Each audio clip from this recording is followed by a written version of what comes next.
Hey guys, I'm Azra, and in this Lord of the Rings Rise to War video, I'm not bringing a guide, instead I will be showing you various battle reports. And I have already done a guide about Yusraa. I consider her very strong. I think I have placed her at place number 2 in my evil side tier list, so I consider her the second strongest commander for evil side. Let's see what results we have here just to prove a point. And maybe I'm wrong, maybe the meta has shifted in so far as to say that Yusraa isn't holding place 2 anymore. So let's get going with the first report over here. I am fighting a Theoden. This is the gear I have equipped with my Yusraa. Right now I have 4-star refined mine twin daggers.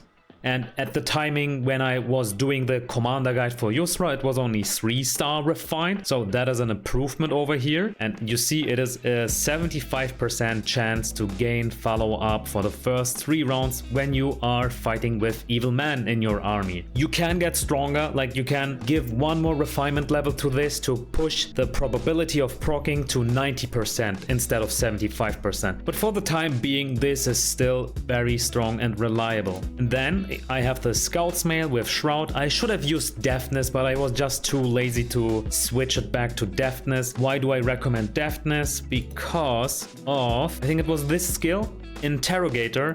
This is scaling with speed, so more damage output, and this is why Deftness on the Scout's Mail would make much more sense. If you max refine it, it is plus 18 speed for your commander. And then the Bone Mask with Hysteria, you definitely need this, because whenever something is inflicted with a CC like stun or Hysteria, you deal more damage against that unit. And the skill that lets you deal more damage against that unit is also Interrogator. So you want to push this damage as far as you can. This is why we need Madness or Stun. But Hysteria will proc 5 times in a battle, while Dread, like the ability that is giving you a 50% chance to stun when max refined, procs only 3 times. So I would rather have 5 times Madness inflicted for Interrogator than 3 times the 50% chance to stun. Next up is the Accessory Drums of Moria. Like the plus attack over here is exceptionally good, paired with like lots of speed. This too will buff your Interrogator skill. And of course Bane of Dwarves. Theoden has this gear right now. It is the Carver with Man Strength. Alright, I think the Cutlass with Melee Might would have been better, but sometimes we gotta make do with what we have. Quilted Armor with Melee Vigor.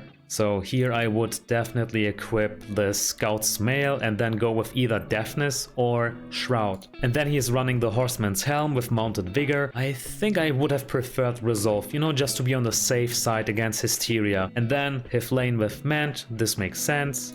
And here you see his build. Chaotic Retreat, that is okay. Air Leader maxed out and a bit of Mounted Combat. So I am quite fond of this, it makes sense. What is bugging me though is the army composition, because the guards of the tower don't really make sense with Theoden. Maybe he was running short on mounted units, and sometimes you just have to fill in with whatever you have if you are running low with your economy. This is also the reason why I have stopped playing Theoden. You can't sustain long fights, and mounted units get easily countered by much cheaper to conscript units such as halberdiers or elemental damage. They just get roasted by alchemists. And this is the snapshot page. We see that Yusraa, holy moly, almost 390k damage versus 140k damage. And in the detailed view, we see that of course halberdiers have done the biggest amount of the damage because we are fighting mounted units. They counter them directly. And you know what? We also have Rhun T4 units, and this is something I also wanted to show you firsthand. Rhun's units with the bleeding effect. Let me show you which one it was. It's Scythes, right. Round 1 and 6. Against 2 enemy targets. Deals 160 physical damage once and inflicts 10% bleed for 4 rounds. And the good thing is about bleed that you deal additional physical damage against the target inflicted with bleed whenever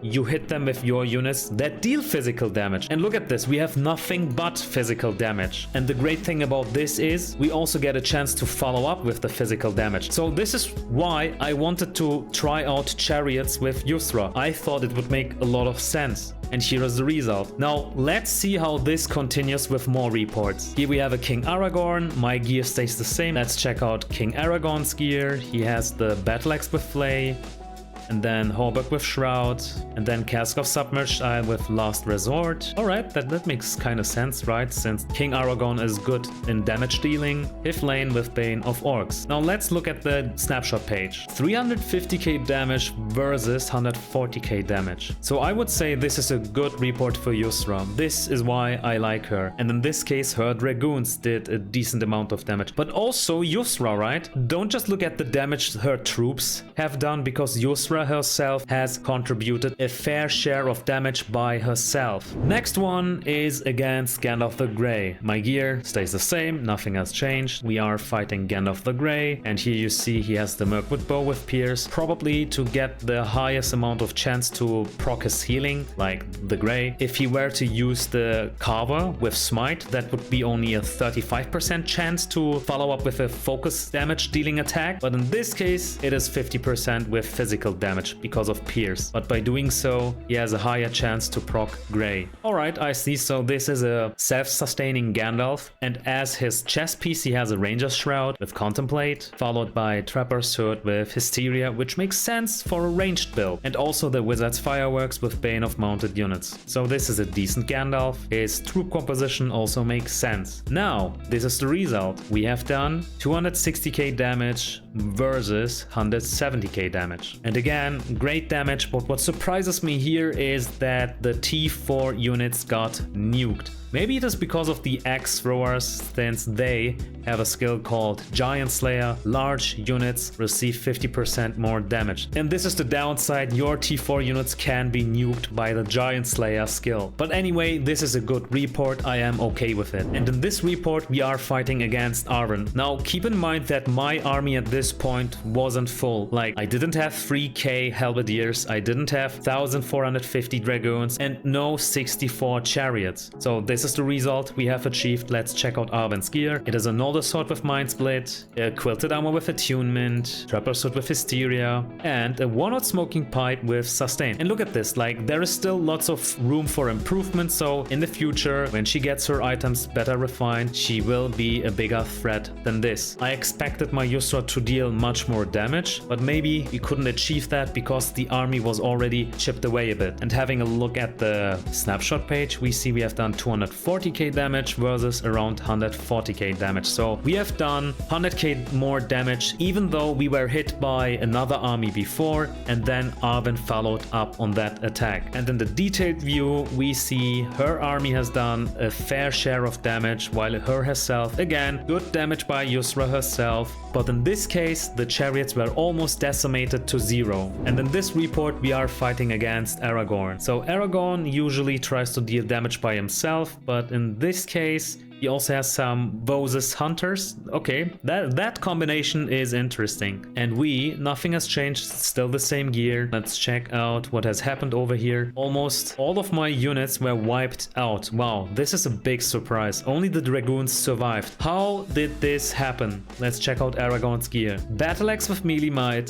Scale Mail with Gallant, Full Helm with Melee Vigor, and Hiflane with Mad. The only thing I would have changed here would have been the special effect of the Battle Axe. Instead of Melee Might, I would have probably used Flay. His skills are also outstandingly good. Everything is correct here. The troop composition is a bit of a surprise for me, but yeah, this looks like a decent Aragorn report. I was caught by surprise, like I didn't expect this. Damage wise, we see that we have done almost 340k damage versus 275k damage. So we may have done a bit more damage, but maybe speaking from an economy point, we didn't really win this fight because we have two hard to conscript units, Chariots and Dragoons. So if you ask me, from an economy point, we have lost this fight. Amazing Aragorn, I wasn't expecting this outcome at all. And in the detailed view, we see Yusraa has done 150k damage, while the Chariots could only do 24k damage since they were wiped out, so were the Halberdiers. Now here is a report you don't get to see every day. Elrohir isn't really in the meta, but I was kinda curious to see what happened over here. Let's check out his gear. He has Mirkwood Bow with Elf Strength, he has a Ranger Shroud with Resistance, and then Hunter's Guide with Discord, and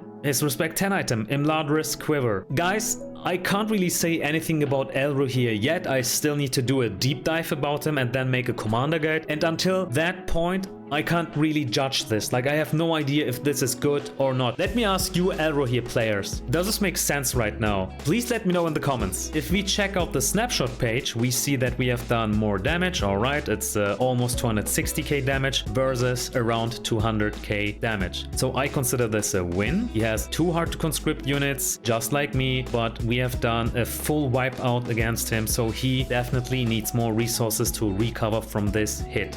Next report is against Isildur. And guys, Isildur is a force to be reckoned with. He is so strong. I myself have started to main Isildur after reaching respect level 5. And I must say, he is countering one of the strongest commanders on evil side, even Sunint. So he is very strong. It's nothing to be ashamed of to have a report like this against Isildur. So Yusraa, it is still the same year. Nothing has changed. Only like the build has a bit changed. Instead of fully committing into Easterling, I've also put some points into Iron Guard and Evil Alliance to have a bit more physical damage mitigation, you know, just out of curiosity. And we are fighting Isildur in his ranged build, as I see. 2 ranged units over here, and in regards to his gear, it is the Mirkwood Bow with Elf Strength, followed by Ranger's Shroud with Resistance, Trapper's Hood, Hysteria, and Wizard's Fireworks Hunter's Mark. So his gear makes totally sense for this ranged build, and let's see how much damage has been dealt. We have done 160k damage while having received 280k